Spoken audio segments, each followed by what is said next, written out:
आपका मेरे चैनल भक्ति का ज्ञान में हार्दिक स्वागत है।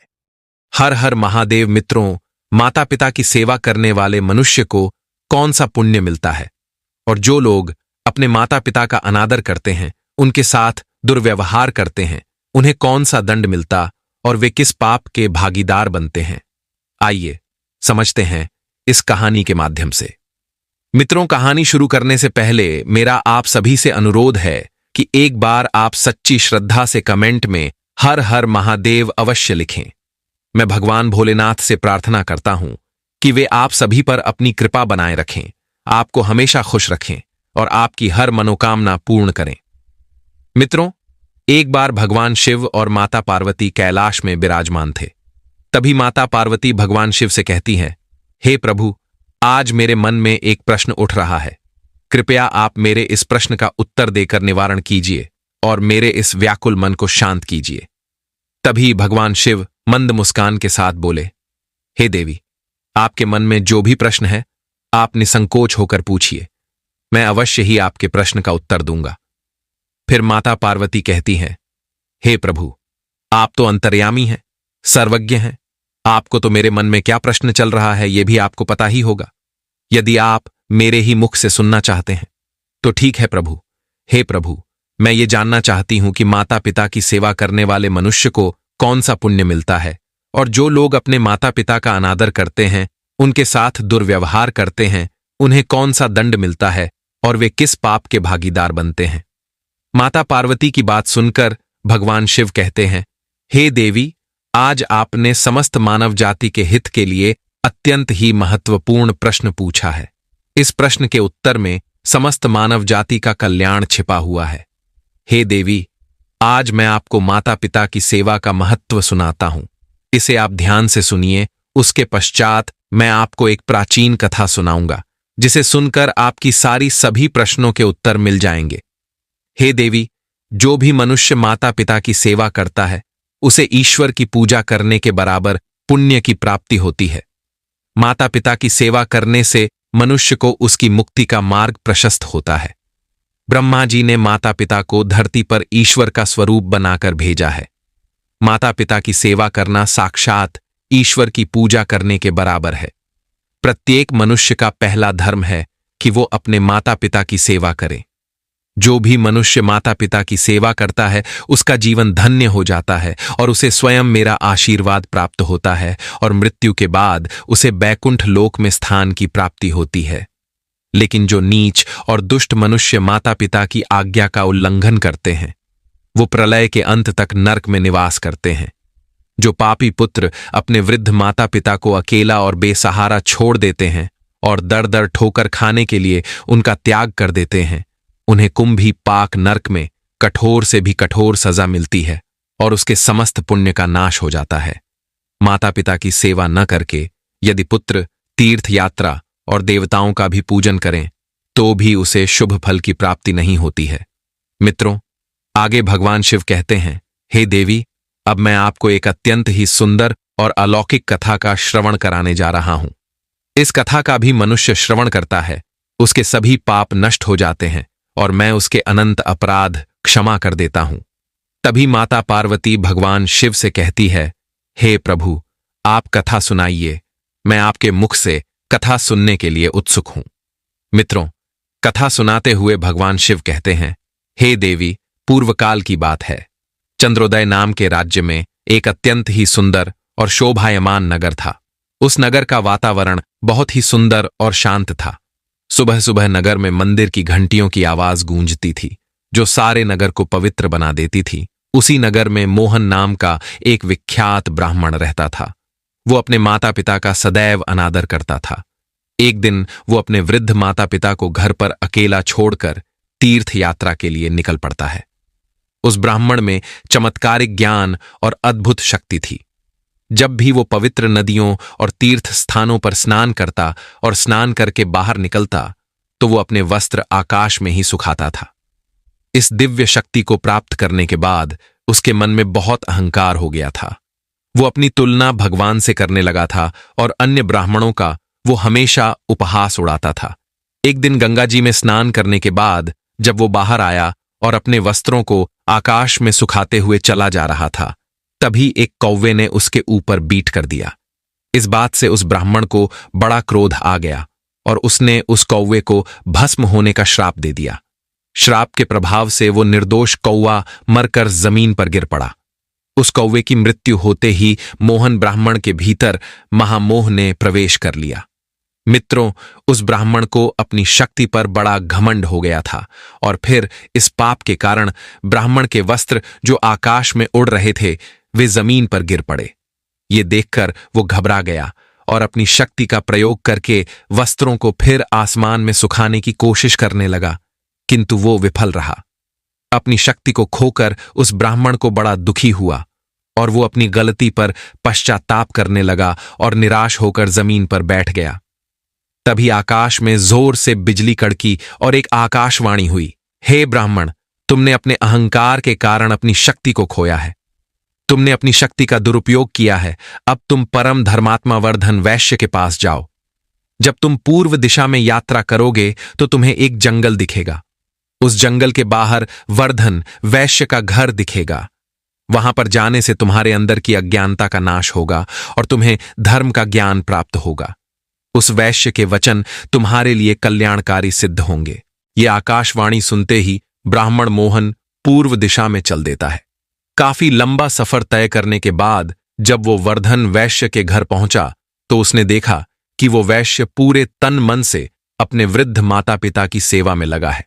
वो प्रतिदिन माता पिता को पंखा चलाता था और सभी प्रकार से अपने माता पिता की सेवा करता था।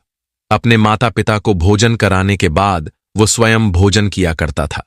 इन्हीं पुण्य कर्मों के कारण उस वैश्य का घर दिव्य प्रकाश की भांति जगमगा रहा था। उस घर में किसी भी प्रकार के प्रकाश का कोई स्रोत भी नहीं था। मानो साक्षात भगवान अग्निदेव अपने दिव्य तेज से उस घर को प्रकाशित कर रहे थे। ये सब अद्भुत दृश्य देखकर ब्राह्मण मोहन को बड़ा आश्चर्य हुआ और उसने वर्धन वैश्य से कहा, हे वैश्य, तुम मेरे पास आओ, मैं तुमसे कुछ प्रश्न पूछना चाहता हूं जिसका तुम मुझे सही उत्तर दो। ब्राह्मण मोहन की बात सुनकर उस वैश्य ने कहा, हे विप्रवर, मैं आपसे क्षमा चाहता हूं। इस समय मैं अपने माता पिता की सेवा कर रहा हूं। उन्हें छोड़कर मैं आपके पास नहीं आ सकता। मेरे लिए मेरे माता पिता से बढ़कर कोई और नहीं है। माता पिता ही मेरे भगवान हैं। यदि मैं अपने माता पिता को आधा अधूरा भोजन कराकर और उन्हें इस हाल में छोड़कर आपके पास आ गया तो मुझे घोर पाप लगेगा। इसलिए मैं अपने माता पिता की सेवा करने के बाद ही आपसे मिल सकता हूं। कृपया आप थोड़ी देर द्वार पर ठहरिए और मेरी प्रतीक्षा कीजिए। मैं माता पिता की सेवा से निवृत्त होकर आपका अतिथि सत्कार करूंगा। उस वेश्या के मुख से ये शब्द सुनकर ब्राह्मण मोहन को क्रोध आ गया और वो गुस्से से आग बबूला हो गया और बोला, हे दुष्ट वैश्य, मुझ जैसे श्रेष्ठ ब्राह्मण की सेवा करना छोड़कर तेरे लिए दूसरा कौन सा कार्य बड़ा हो सकता है। फिर वो वैश्य बहुत ही विनम्र स्वर में बोला, हे ब्राह्मण देवता, आप शांत हो जाइए। ब्राह्मण को किसी पर अकारण क्रोध करना शोभा नहीं देता। मैं वो कौवा नहीं हूं जिस पर आपने अपनी शक्ति का दुरुपयोग करते हुए भस्म कर डाला। आपने उस असहाय पर अपनी शक्ति का प्रभाव दिखा दिया, किंतु मुझ पर आपका कोई वश नहीं है। अब तो ना आपके वस्त्र आकाश में सूखते हैं और ना ही आपके पास कोई दिव्य शक्ति है। मुझे पता है आप आकाशवाणी सुनकर मेरे पास आए हैं। वैश्य की ये बातें सुनकर ब्राह्मण एकदम सन्न रह गया। मित्रों, आगे उस वैश्य ने कहा, हे ब्राह्मण, यदि आप अपने प्रश्नों का उत्तर जानना चाहते हैं तो कुछ देर प्रतीक्षा कीजिए। मैं आपके प्रश्न का उत्तर अवश्य दूंगा। यदि आप प्रतीक्षा नहीं करना चाहते तो आप देवपुर नगर में चले जाइए। वहां पर एक पतिव्रता स्त्री रहती है। उस पतिव्रता स्त्री के दर्शन करने मात्र से ही आपका कार्य सिद्ध हो जाएगा। मित्रों, आगे की कथा सुनाते हुए भगवान शिव कहते हैं, हे देवी, वैश्य के कहने पर वो ब्राह्मण देवपुर नगर की ओर प्रस्थान करता है। तभी रास्ते में उसे सन्यासी महात्मा भार्गव मिलते हैं और वो ब्राह्मण मोहन से पूछते हैं, हे पुत्र, आप कहां जा रहे हैं। सन्यासी भार्गव को प्रणाम करते हुए ब्राह्मण मोहन ने सारा वृतांत सुनाया। फिर महर्षि भार्गव ने कहा, हे पुत्र, चलिए, मैं आपको उस पतिव्रता स्त्री के घर तक लेकर चलता हूं। फिर वो ब्राह्मण महर्षि भार्गव के साथ चल पड़ा। थोड़ी दूर चलने पर ब्राह्मण मोहन के मन में उस पतिव्रता स्त्री के बारे में जानने की इच्छा जागृत हुई और उसने महर्षि भार्गव से पूछा, हे गुरुवर, वो पतिव्रता स्त्री कौन है? उसका शास्त्र ज्ञान कितना बड़ा है? क्या वो मुझे ज्ञान दे सकती है? कृपया आप मुझे बताइए। मित्रों, तभी सन्यासी भार्गव बोले, हे ब्राह्मण, जिस प्रकार नदियों में गंगा जी श्रेष्ठ है, उसी प्रकार स्त्रियों में पतिव्रता स्त्री श्रेष्ठ होती है। पतिव्रता स्त्री के चरित्र पर संदेह नहीं करना चाहिए। जो स्त्री अपने पतिव्रता धर्म का पालन करते हुए अपने पति की सेवा करती है, उसकी आज्ञा का पालन करती है, वो अपने माता पिता और पति के कुल का उद्धार करती है। तभी ब्राह्मण मोहन ने पूछा, हे गुरुवर, कौन सी स्त्री पतिव्रता होती है? पतिव्रता स्त्री के क्या लक्षण हैं? कृपया आप मुझे इस संदर्भ में विस्तार से बताने की कृपा करें। महर्षि भार्गव बोले, हे पुत्र, गरुड़ पुराण में एक श्लोक है जिसमें बताया गया है कि किन गुणों वाली पत्नी पुरुष के लिए भाग्यशाली साबित होती है। अब मैं वो श्लोक तुम्हें सुनाता हूं। मित्रों, श्लोक सुनाते हुए महर्षि भार्गव कहते हैं, साभार्या या ग्रहदक्षा, साभार्या या प्रियंवदा, साभार्या या पति प्राण सा, भार्या या पतिव्रता। इस श्लोक में स्त्री के 4 लक्षणों के बारे में बताया गया है। ऐसे 4 गुणों वाली पत्नी सुलक्षणा और पतिव्रता कहलाती है, और जिस पुरुष को ऐसी पत्नी मिलती है वो पति भाग्यशाली होता है। अब मैं तुम्हें इन गुणों के अर्थ के बारे में बताता हूं। पहला है ग्रहदक्षा। इसका मतलब होता है ऐसी स्त्री जो गृह कार्य में दक्ष हो, जैसे भोजन बनाने, साफ सफाई, अतिथि सत्कार और परिवार की जिम्मेदारी निभाना एवं सीमित संसाधनों में गृहस्थी चलाना आदि कामों में निपुण हो। ऐसी स्त्री पति के लिए तो भाग्यशाली होती ही है, साथ ही ऐसे लक्षणों वाली स्त्री को अपने पति और परिवार से खूब प्रेम मिलता है। दूसरा है प्रियंवदा। इसका मतलब होता है कि मधुर बोलने वाली, जो स्त्री पति से बात करते समय मधुर और संयमित भाषा का प्रयोग करे, वो स्त्री अपने पति से खूब प्रेम पाती है। तीसरा है पति प्राण। ऐसी स्त्रियां पति द्वारा कही गई बातों का पालन करती है। ये कभी ऐसी बात नहीं करती जिससे पति का मन दुखी हो। ऐसी स्त्रियां बहुत समझदार होती हैं।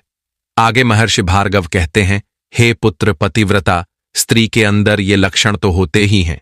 इसके साथ ही पतिव्रता स्त्री अपने पति के अलावा किसी पराये पुरुष के बारे में कभी मन में गलत विचार नहीं लाती।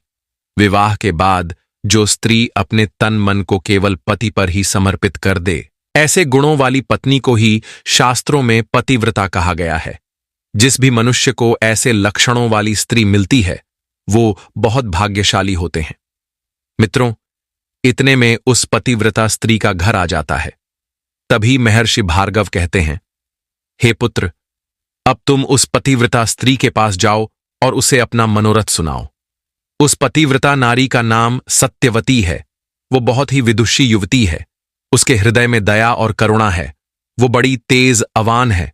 उसके पास जाकर तुम अपने हित की बात पूछो। इतना कहकर महर्षि भार्गव वहां से प्रस्थान कर जाते हैं। फिर उस ब्राह्मण मोहन ने उस पतिव्रता स्त्री के घर जाकर आवाज लगाई। तभी अंदर से सत्यवती बाहर निकलकर आई और उसने द्वार पर आए ब्राह्मण को देखकर प्रणाम किया। तभी ब्राह्मण मोहन ने कहा, हे देवी, तुमने जिस प्रकार से जीवन में अनुभव लिया और पतिव्रता धर्म का पालन करते हुए जो कुछ भी सीखा है, उसी के अनुसार सोचकर मुझे कोई धर्म की बात बताओ। फिर वो पतिव्रता स्त्री बोली, हे ब्राह्मण देव, कृपया मुझे क्षमा कीजिए। इस समय मुझे अपने पति देव की सेवा करनी है। इस क्षण मेरे पास समय नहीं है। मैं आपको धर्म की बात बताने में असमर्थ हूं। इस समय आप मेरा आतिथ्य स्वीकार कीजिए। इस पर ब्राह्मण मोहन बहुत क्रोधित हो गया और बोला, हे कल्याणी, इस समय मैं भूख और प्यास से तड़प रहा हूं और मैं बहुत थका हुआ हूं। इसीलिए तुम इसी समय मेरा कार्य करो, अन्यथा मैं तुम्हें श्राप दे दूंगा। तब उस पतिव्रता सत्यवती ने बहुत ही विनम्र स्वर में कहा, हे ब्राह्मण देव, मैं वो कौवा नहीं हूं जिसे अकारण ही आपने श्राप देकर भस्म कर दिया था। आप मुझे वो कौवा मत समझिए। अभी मेरे पास समय नहीं है।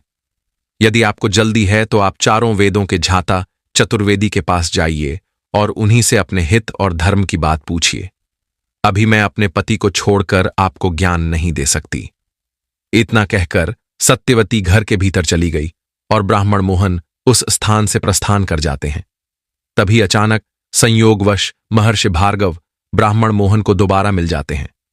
महर्षि भार्गव को देखकर वो ब्राह्मण आश्चर्यचकित हुआ और महर्षि भार्गव के पास जाकर बोला, हे गुरुवर, मुझे आपसे एक बात पूछनी है, कृपया आप ठीक ठीक इसका जवाब दीजिएगा।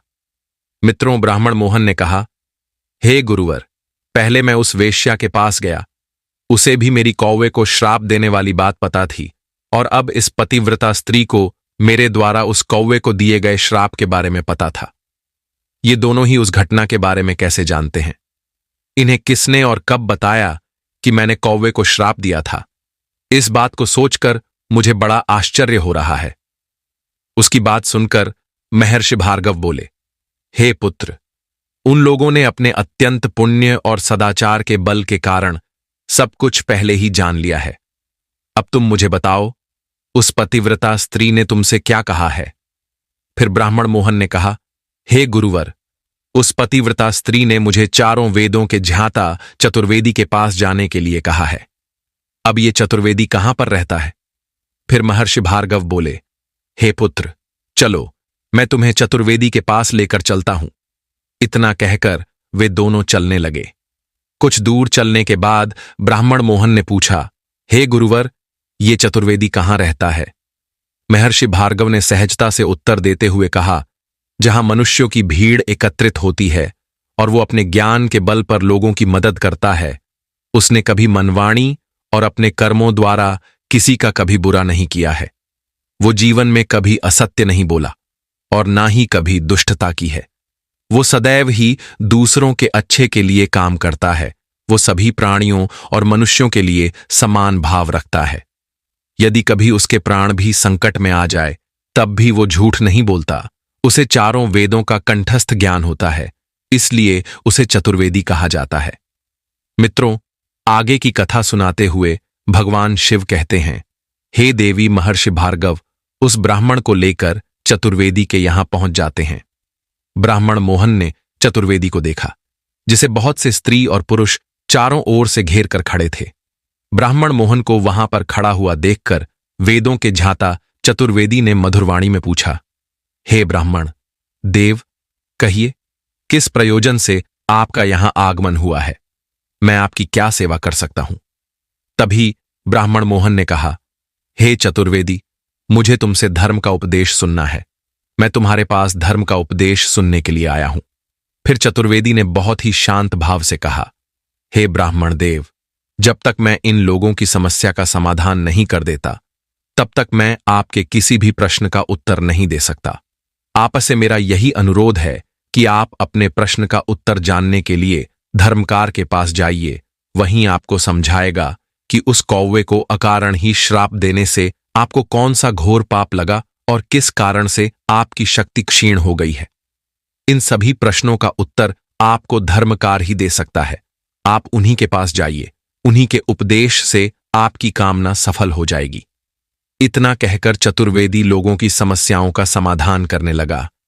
फिर उस ब्राह्मण ने महर्षि भार्गव से पूछा, हे गुरुवर, इस चतुर्वेदी को भी मेरे बारे में पता है और अब उसने मुझे धर्मकार के पास जाने का उपदेश दिया है, इसीलिए मुझे अब उस धर्मकार के पास जाना होगा। लेकिन मुझे उस धर्मकार का घर पता नहीं है।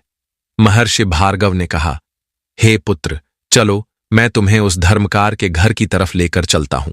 फिर वो दोनों ही मार्ग पर चलने लगे। तभी उस ब्राह्मण ने महर्षि भार्गव से पूछा, हे गुरुवर, ये चतुर्वेदी ना तो देवताओं की पूजा करता है, ना ही भगवान की पूजा करता है, और ना तो अपने पितरों का तर्पण करता है। फिर भी इसे मेरे बारे में कैसे पता है कि मैंने कौवे को श्राप दिया है? मुझे बड़ा आश्चर्य हो रहा है। कृपया आप इन सब का कारण बताइए।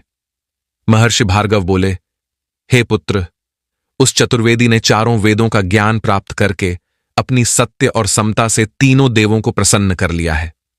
वो सदैव सत्य के साथ खड़ा रहता है, कभी दूसरों का अहित नहीं करता है और ना ही किसी के साथ छल कपट करता है। इसी सत्य के कारण समस्त देवतागण उससे प्रसन्न रहते हैं। वो चतुर्वेदी इन्हीं गुणों के कारण वर्तमान, भूत और भविष्य की बातें जानता है। सत्य से बढ़कर कोई धर्म नहीं है और झूठ से बढ़कर दूसरा कोई पाप नहीं है। जो पुरुष पाप से रहित है और जिसका चित्त अपने पराये मित्र और शत्रु सभी के लिए समान रहता है, वो किसी के साथ भेदभाव नहीं करता है। उसके सभी पापों का नाश होता है। जो सभी के साथ समान व्यवहार करता है, उसके अंदर भगवान का वास होता है। जो सदैव सत्य के मार्ग पर चलकर सभी के साथ समान व्यवहार करता है और उन्हें धर्म का ज्ञान देता है और उन्हें कभी अपना पराया नहीं करता है, वो मनुष्य अपनी आने वाली 7 पीढ़ियों का उद्धार कर देता है, जिसके अंदर सत्य होता है और जिसका स्वभाव सरल होता है। जो कभी भेदभाव नहीं करता है, वो साक्षात धर्म का ही स्वरूप होता है। इसी कारण से वो चतुर्वेदी तुम्हारे बारे में जानता है। महर्षि भार्गव के मुख से ये सुनकर ब्राह्मण मोहन ने कहा, हे गुरुवर, आपकी कृपा से मुझे चतुर्वेदी के सर्वज्ञ होने का कारण पता चल गया है। अब आप मुझे उस धर्मकार के बारे में बताइए, वो कौन है और किस कारण से वो प्रसिद्ध है। तभी महर्षि भार्गव ने कहा, हे पुत्र, अब मैं तुम्हें धर्मकार के बारे में बताता हूं, इसे ध्यान से सुनो। अनेकों वर्ष पहले की बात है। कनकपुर देश में राजा सतराज राज्य करते थे। उनकी एक पुत्री थी जिसका नाम देविका था। वो अत्यंत ही सुंदर और रूपवती थी। उसकी आंख कमल की पंखुड़ी के समान थे और वो स्वर्ग की अप्सरा के समान सुंदर थी। एक बार पड़ोसी राज्य का राजा अपने पुत्र के साथ राजा सतराज के दरबार में आया था। राजा के पुत्र ने जब राजकुमारी देविका के रूप को देखा तो वो उस पर मोहित हो गया।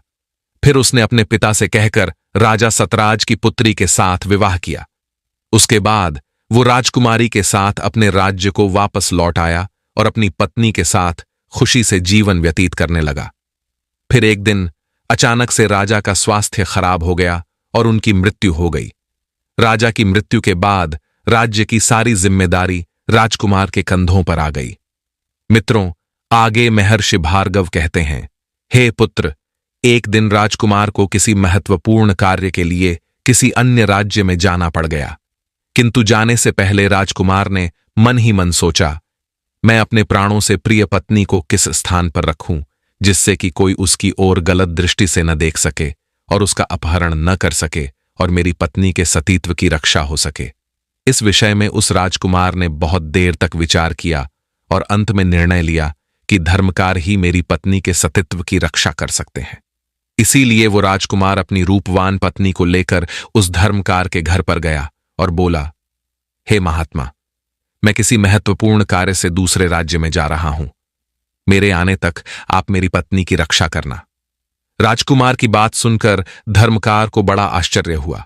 वो बोला, हे राजकुमार, न तो मैं आपका पिता हूं, न भाई हूं, न ही कोई सगा संबंधी हूं और न आपकी पत्नी के माता पिता के कुल का हूं। ये सब जानते हुए भी आप अपनी पत्नी को मेरे घर पर क्यों रखना चाहते हैं?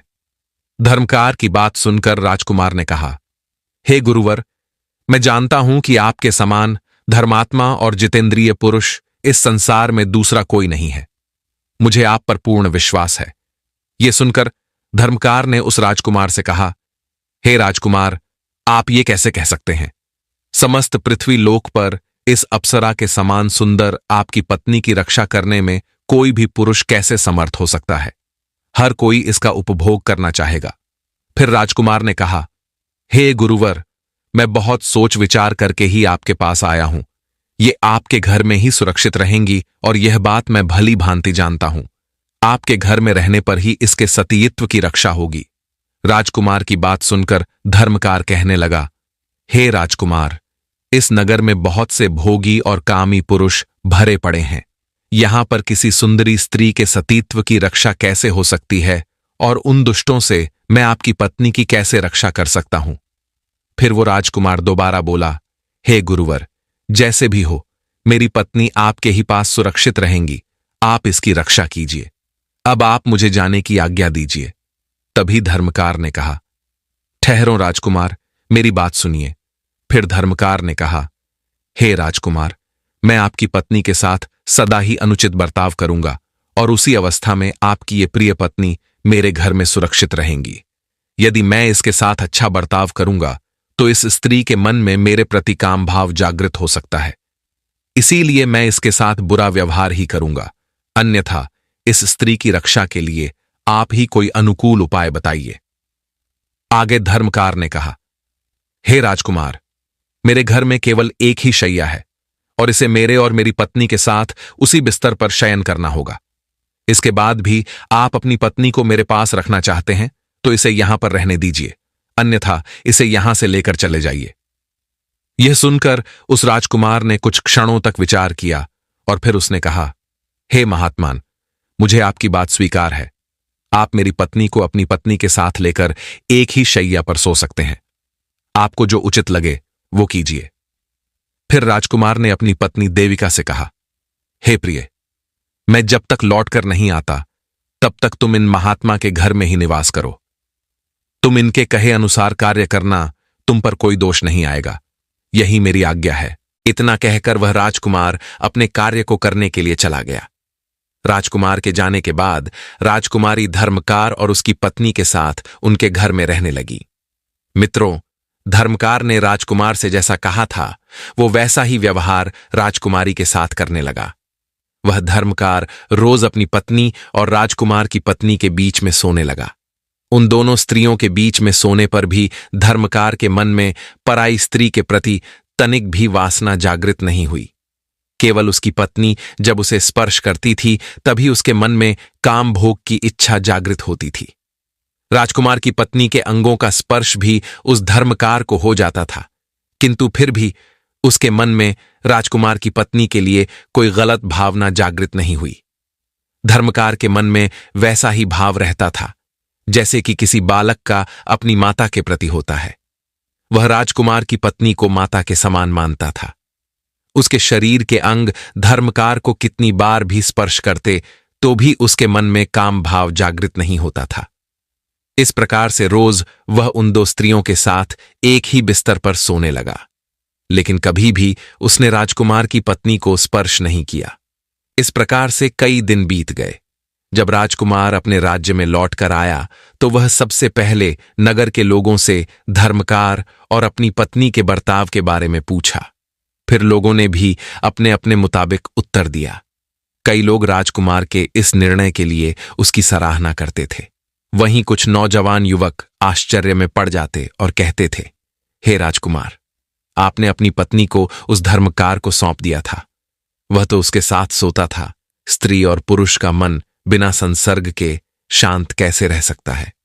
जब ये बात धर्मकार को पता चली कि कुछ लोग उसके चरित्र पर लांछन लगा रहे हैं तो उसे बहुत दुख हुआ और उसने इस निंदा से मुक्त होने के लिए आत्मदाह करने का निश्चय किया। धर्मकार ने सूखी लकड़ी एकत्रित करके अपने लिए एक चिता बनाई और उसमें आग लगा दी। वह चिता प्रज्वलित हो उठी। उसी समय राजकुमार धर्मकार के घर आ पहुंचा। राजकुमार ने जब अपनी पत्नी राजकुमारी देविका और धर्मकार को देखा तो बहुत खुश हुआ। राजकुमारी ने दौड़कर राजकुमार को गले लगा लिया। राजकुमारी का चेहरा प्रसन्नता से खिला हुआ था, किंतु धर्मकार बहुत ही चिंतित और उदास था। धर्मकार की मानसिक स्थिति को देखकर राजकुमार ने कहा, हे महात्मा, आप चिंतित क्यों हैं? आप मुझसे बात क्यों नहीं कर रहे हैं? तभी धर्मकार ने कहा, हे राजकुमार, मैंने आपके हित के लिए आपकी आज्ञा का पालन करते हुए आपकी पत्नी की रक्षा करने का अत्यंत कठिन काम किया है, परंतु इसके बाद भी नगर के लोग मेरे प्रति गलत बातें कह रहे हैं, मेरी निंदा कर रहे हैं। इस कारण से मेरा सारा परिश्रम व्यर्थ सा हो गया है और लोग मुझे पापी समझ रहे हैं। मैं उस पाप से मुक्त होने जा रहा हूं। मैं इस जलती हुई चिता में प्रवेश करूंगा। संपूर्ण देवता और मनुष्य मेरे इस कार्य को देखे। यदि मैंने राजकुमार की पत्नी के साथ गलत काम किया है तो मेरा शरीर इस अग्नि में भस्म हो जाए। इतना कहकर धर्मकार उस जलती हुई चिता में प्रवेश कर गया, किंतु वो अग्नि धर्मकार को जला नहीं सकी। आकाश में खड़े समस्त देवता प्रसन्न होकर उस धर्मकार की निष्ठा की प्रशंसा करने लगे। सभी ने चारों ओर से फूलों की वर्षा की। जिन लोगों ने राजकुमार की पत्नी और धर्मकार के विषय में कलंकपूर्ण बातें कही थीं, वे सभी गूंगे हो गए। फिर अग्निदेव उस स्थान पर प्रकट हुए और उन्होंने धर्मकार से बाहर निकलने को कहा। अग्निदेव को प्रणाम करते हुए धर्मकार चिता से बाहर आ गया। मित्रों, उसके बाद राजकुमार ने धर्मकार को प्रणाम करते हुए कहा, हे महात्मा, आप धन्य हैं। आपके विषय में मैंने जो कहा था वो सत्य है। आपके समान पुण्यात्मा इस संसार में दूसरा कोई नहीं। उस समय समस्त देवताओं और मुनियों ने धर्मकार को दिव्य दृष्टि प्रदान की और राजकुमार से कहा, हे राजकुमार, अब तुम अपनी पत्नी को स्वीकार करो। इस धर्मकार के समान कोई मनुष्य इस संसार में नहीं है। प्रत्येक मनुष्य काम के वशीभूत हो जाता है, किंतु इस धर्मकार ने काम और लोभ को परास्त कर दिया है। इस जगत में संपूर्ण प्राणी काम के वशीभूत रहते हैं। ये काम ही संसार को बंधन में डालने वाला है। इस सृष्टि में काम रहित मनुष्य मिलना अत्यंत ही कठिन है। इस धर्मकार ने अपनी इंद्रियों से सबको जीत लिया है। इतना कहकर सभी देवता देवलोक को लौट गए और वह राजकुमार और उसकी पत्नी भी अपने राज्य महल को चले गए। तभी से उस धर्मकार को दिव्य दृष्टि प्राप्त हो गई और अब वो देवताओं को भी देख सकता था। अपनी बात को समाप्त करते ही महर्षि भार्गव ब्राह्मण मोहन के साथ धर्मकार के घर जा पहुंचे।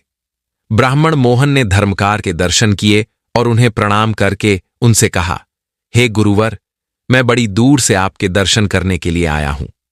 कृपा करके आप मुझे धर्म का उपदेश दीजिए।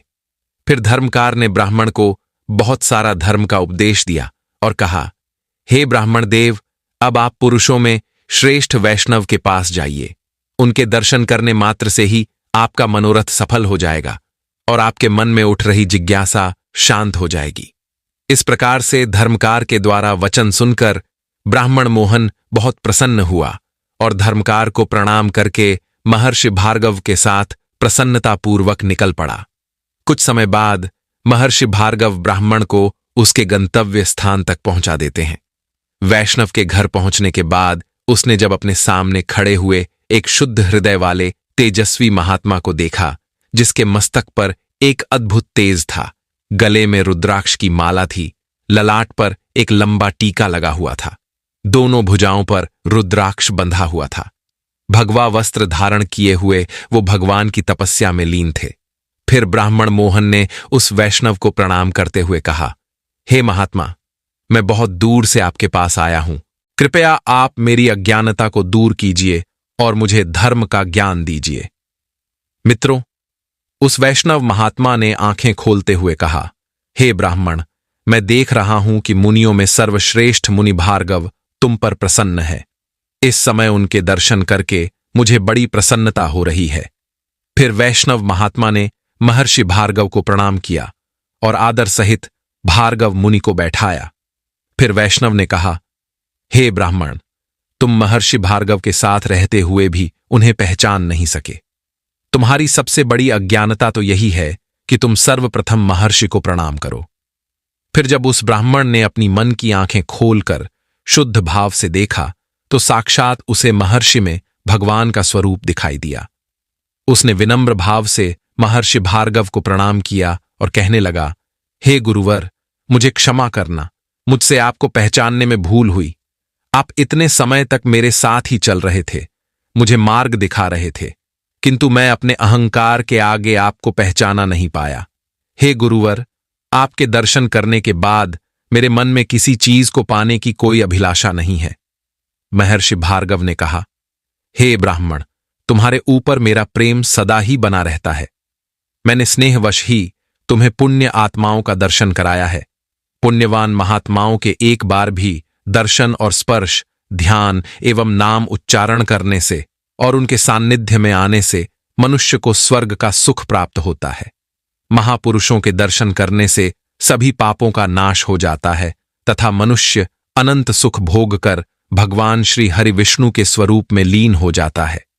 हे ब्राह्मण, तुम भगवान विष्णु जी के भक्त हो, किंतु तुमने अहंकार में आकर एक निर्दोष कौवे को श्राप दिया था और वो मृत्यु को प्राप्त हो गया। हे ब्राह्मण, तुमने महापुरुषों के दर्शन करके देखा ही होगा कि कैसे वो वर्धन वैश्य अपने वृद्ध माता पिता का पूजन करता था। उन सभी महात्माओं के दर्शन करके आज तुम मेरे पास आए हो। जो भी इन पुण्य महात्माओं के दर्शन करता है और उनकी तरह ज्ञान प्राप्त करता है, उस मनुष्य के पापों का नाश होता है और उस मनुष्य को मोक्ष की प्राप्ति होती है। फिर ब्राह्मण मोहन ने हाथ जोड़ते हुए कहा, हे गुरुवर, मेरा मन सदैव भगवान श्री हरि विष्णु के ध्यान में लगा रहता है। वह तो संपूर्ण लोकों के स्वामी है। उनके अतिरिक्त मुझे अन्य कोई वस्तु प्रिय नहीं है। तभी महर्षि भार्गव ने कहा, हे निष्पाप ब्राह्मण, तुम्हारी बुद्धि में सदैव ही ऐसे उत्तम विचार आते हैं, किंतु तुमने अहंकारवश उस कौवे को श्राप दिया था जिसका दंड तुम्हें मिल चुका है। इसीलिए अब तुम भगवान श्री हरि के धाम में दिव्य सुखों का उपभोग करोगे, किंतु तुम्हारे माता पिता तुमसे आदर नहीं पा रहे हैं। इसीलिए तुम जाकर पहले अपने माता पिता की पूजा करो, उसके बाद ही तुम्हें बैकुंठ में स्थान प्राप्त हो सकता है। उनके दुखपूर्वक जीवन और क्रोध से तुम्हारी तपस्या प्रतिदिन नष्ट हो रही है। जिस पुत्र के ऊपर माता पिता का कोप रहता है, उसे नरक में जाने से कोई भी नहीं रोक सकता है। इसलिए तुम सर्वप्रथम अपने असहाय माता पिता के पास जाओ और यत्नपूर्वक उनकी सेवा करो, उनकी पूजा करो, तभी तुम्हें इस मृत्यु लोक से मुक्ति मिलेंगे और मृत्यु के बाद मोक्ष की प्राप्ति होगी।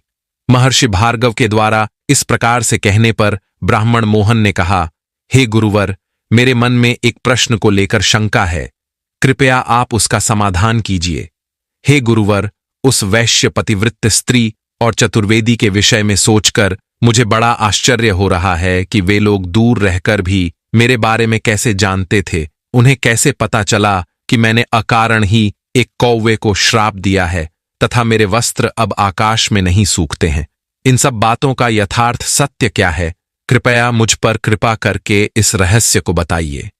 तब महर्षि भार्गव ने कहा, हे ब्राह्मण देव, वह वैश्य सदा अपने माता पिता की सेवा करता है और उनकी भक्ति करता है। उसे भगवान का आशीर्वाद प्राप्त होता है, और जो वह पतिव्रता स्त्री सत्यवती थी, वो अपने सर्वश्रेष्ठ धर्म का पालन करती थी। जो स्त्री पति को परमेश्वर के समान मानकर प्रेम से उसकी सेवा करती है, वह इस लोक में संपूर्ण भोगों का उपभोग करके अंत में कल्याणमयी गति को पाती है। और बात करें उस चतुर्वेदी की तो सुनिए। वह मनुष्य सभी लोगों के प्रति समान भाव रखता था, और धर्मकार उसने मोहलोभ और काम पर विजय पाई थी, और ये वैष्णव भगवान विष्णु जी का परम भक्त है। मित्रों, आगे महर्षि भार्गव कहते हैं, हे ब्राह्मण, जिस मनुष्य के भीतर उस वैश्य पतिव्रता स्त्री, चतुर्वेदी, धर्मकार और वैष्णव के समान सद्गुण होते हैं, उनके घर में भगवान विष्णु जी निवास करते हैं। हे ब्राह्मण देव, वह वैश्य सभी का कल्याण करने वाला है, इसीलिए देवता उसे ब्राह्मण के समान मानते हैं। उसके समान पुण्य कर्म की समानता करने वाला संसार में दूसरा कोई नहीं है। वह सदा माता पिता की भक्ति में संलग्न रहता है। उसने अपने माता पिता की भक्ति करके तीनों लोकों को जीत लिया है और अपनी भक्ति से सभी देवताओं को प्रसन्न कर लिया है। उसकी मातृ पितृ भक्ति से तीनों लोकों के स्वामी भगवान विष्णु और सभी देवता सदैव प्रसन्न रहते हैं। इसीलिए उसके घर के भीतर अग्निदेव की महिमा के कारण सदैव दिव्य प्रकाश रहता है। इसी प्रकार से भगवान की कृपा उस पतिव्रता स्त्री, धर्मकार और चतुर्वेदी के घर में बनी रहती है। जो भी पुण्यात्मा होती है, वे सभी भगवान के प्रतिदिन दर्शन पाते हैं। पापी लोग भगवान के दर्शन नहीं पा सकते। तुमने अपने पुण्य के प्रभाव से आज भगवान का आशीर्वाद प्राप्त किया है और तुम्हारे अंदर के अहंकार का नाश हो गया है। महर्षि भार्गव कहते हैं, हे ब्राह्मण देव, अब मैं तुम्हें उन महात्माओं के सदाचार का वर्णन सुनाऊंगा। इसे ध्यान से सुनो। इस वर्णन को सुनकर मनुष्य जन्म और मृत्यु के बंधन से सर्वथा मुक्त हो जाता है और उसे इस मृत्युलोक से मुक्ति मिल जाती है। हे वत्स, इस संसार में माता पिता से बढ़कर कोई तीर्थ नहीं है। जिसने माता और पिता की आराधना की है, वो पुरुषों में श्रेष्ठ है। उसे ईश्वर का आशीर्वाद प्राप्त होता है और मृत्यु के बाद वह अपने समस्त बंधु बांधव के साथ बैकुंठ धाम में पहुंचकर ब्रह्म शक्ति में लीन हो जाता है। माता पिता की आराधना के कारण ही उस वैश्य को तुम्हारे बारे में पता चला था। इस प्रकार से महर्षि भार्गव के मुख से दिव्य वचन सुनकर ब्राह्मण मोहन ने हाथ जोड़ते हुए कहा, हे गुरुवर, मोह और अज्ञानवश यदि किसी ने माता और पिता की आराधना नहीं की हो और फिर यदि उसे भले बुरे का ज्ञान हो जाए और वो माता पिता की सेवा करना चाहे, तो उसके लिए क्या कर्तव्य है? तब महर्षि भार्गव ने कहा, हे ब्राह्मण, जिस मनुष्य ने अपनी भूल को स्वीकार करके अपने माता पिता की सेवा करना प्रारंभ कर दिया है और वो माता पिता की भक्ति करता है, उसे परम धाम की प्राप्ति होती है और जो दुष्ट मनुष्य अपने माता पिता को प्रताड़ित करता है, उन्हें कष्ट पहुंचाता है, उनका अपमान करता है, उसे उसके कर्मों का फल अवश्य भोगना पड़ता है। यही अटल सत्य है। मित्रों, भगवान शिव कहते हैं, हे देवी, अब मैंने आपको माता पिता की सेवा के विषय में संपूर्ण ज्ञान दे दिया है। इस ज्ञान से परिपूर्ण प्रसंग को सुनने के बाद आपकी सभी शंकाओं का निवारण हो गया होगा। माता पार्वती कहती हैं, हे प्रभु, आपके मुख से यह अलौकिक ज्ञान पाकर मैं धन्य हो गया। इस कथा का मैं संपूर्ण लोक में प्रचार प्रसार करूंगी। अगर आपको ये वीडियो अच्छी लगी हो तो लाइक करें और शेयर करें और मेरे चैनल भक्ति का ज्ञान को सब्सक्राइब करें। आपका धन्यवाद।